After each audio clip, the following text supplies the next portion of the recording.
Bonjour, donc nous voilà sur cette journée du Pédagolab et je suis avec Julien de son prénom et de son nom Alvarez. Donc bonjour Julien. Bonjour. Donc explique-moi un petit peu qui tu es, donc voilà, qu'est-ce que tu fais dans ta vie? Écoute, je suis enseignant-chercheur spécialisé dans le domaine de la ludopédagogie, c'est-à-dire qu'on essaye d'utiliser le jeu pour opérer une médiation dans le cadre de tout ce qui permet de former. Comment t'es arrivé au Pédagolab? Alors, le Pédagolab, c'est tout simplement par l'intermédiaire de la présidente, Sophie, qui m'a contacté en me demandant d'intervenir aujourd'hui pour être un peu le poil à gratter de la journée. Donc, concrètement, c'est venir stimuler des personnes qui sont peut-être en recherche de questions par rapport à la ludopédagogie, ou pour leur donner un éclairage extérieur, ou tout simplement, à un moment donné, s'il y a une panne d'inspiration. Alors, nous sommes aujourd'hui dans l'atelier « Comment faire travailler les enseignants en équipe ». Donc nous sommes dans l'atelier qui concerne les enseignants, notamment les attirer dans nos formations. On est dans l'atelier numéro 3, accompagner les enseignants dans le changement de leur pratique pédagogique, méthode ou pratique pédagogique. Sur l'atelier, quelle conception, quel format de formation pour quelle thématique? Alors, c'est un atelier que j'ai trouvé très progressif. On n'est pas sur directement arriver à un but. On va être emmené progressivement avec toute une méthode et réflexion et pour arriver au sujet de l'atelier. Je trouvais ça super intéressant parce que déjà on a commencé avec un brise-glace très marrant qu'on a en fait tiré sur toute la journée. Ça a posé la question de comment est-ce que nous on vit le changement. Et donc ça nous permet en fait de nous mettre à la place des enseignants avec qui on va parler bien évidemment de ça après ce Pédagolab.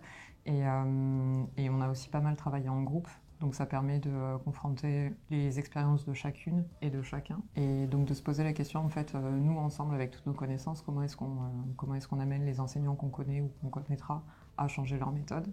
Pour ma part, je trouve que c'est un atelier très bien construit. Tout le monde a pu s'exprimer, à exprimer ses idées. Défendu voilà. Même des fois, et débattre, débattre, se mettre d'accord ensemble sur les idées, oui. On est même à la fin, il y a un rendu, on n'est pas tous d'accord sur le rendu, mais c'est l'objectif aussi. Voilà. C'est les débats. T'es content d'être là ou comment? Moi je suis ravi, écoute, j'avais un moment de libre, t'es venu m'interviewer avec ton équipe qui est charmante, donc ça me va très bien.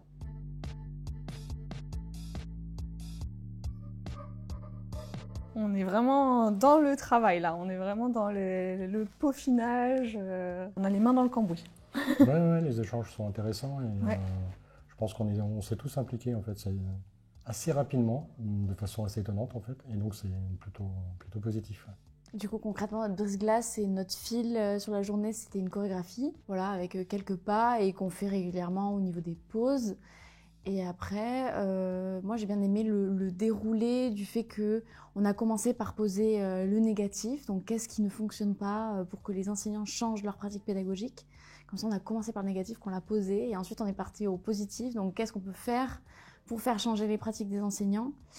Et en fait on a fait un peu un système d'entonnoir, on a posé plein de propositions individuelles, puis en groupe au fur et à mesure on a fait des liens entre les propositions pour choisir finalement par groupe une solution coup de cœur et qu'on a dû ensuite présenter sous la forme d'une histoire via un jeu. L'apport des jeux ou des supports de réflexion, des choses comme ça, engage ces échanges et ce brainstorming. Travailler ensemble avec des collègues, de revoir certaines collègues qu'on n'a pas vues depuis un certain temps, d'échanger aussi sur d'autres projets annexes un peu qu'on a tous les jours en fait.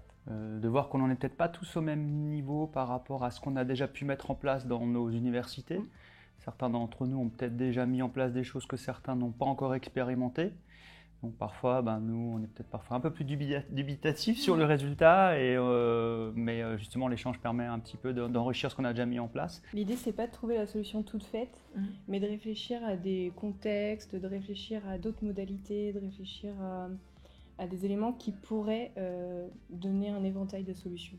En fait. Je tiens à te dire que tu as des fans. Ah. Tu as des fans dans les ingénieurs pédagogiques et tu le savais? Non. Ben, je te le dis. Ok. Et donc, je pense que grâce à toi, cette vidéo va faire des millions de vues. Donc, merci, Ok. Merci Julien, merci Pierre, au revoir, à bientôt. Merci beaucoup. Je t'en prie. Et d'ailleurs, toi, qu'est-ce que tu fais?